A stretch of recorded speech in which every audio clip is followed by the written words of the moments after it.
Rappelle-toi que Jésus a choisi ses premiers disciples parmi des pêcheurs et enseigné parfois de leur barque sur la mer de Galilée. Le symbole de la barque sur le mur de la première basilique Saint-Pierre devient celui de l'église, barque de pierre. Et le mot nef vient du latin navis, qui veut dire navire.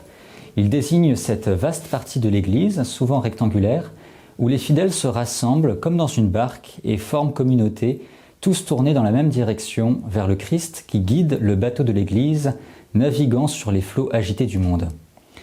L'idée du navire nous rappelle aussi l'arche de Noé, dans laquelle des êtres vivants furent sauvés de la mort du déluge.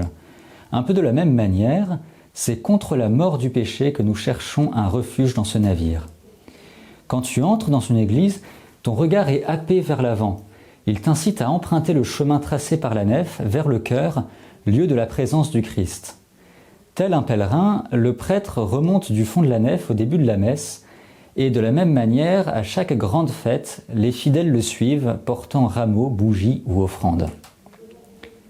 À Vézelay, pour souligner la vocation de chemin de la nef, admire comment les bâtisseurs du Moyen-Âge ont ingénieusement fait en sorte qu'apparaisse un chemin de lumière au sol lors du solstice d'été. Le fidèle est alors invité à l'emprunter afin de passer de l'ombre à la lumière.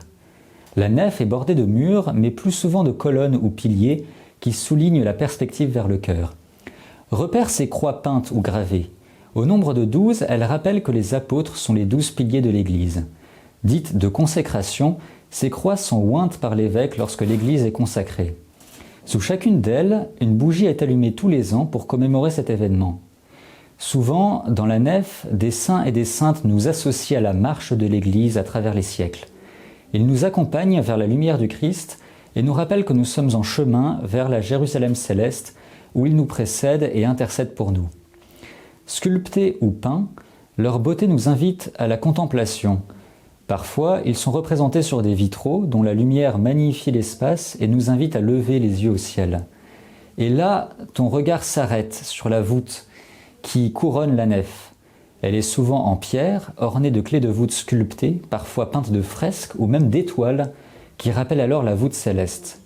Quelquefois en bois, elle évoque tout particulièrement la coque d'un navire. Rappelle-toi le sens du mot nef.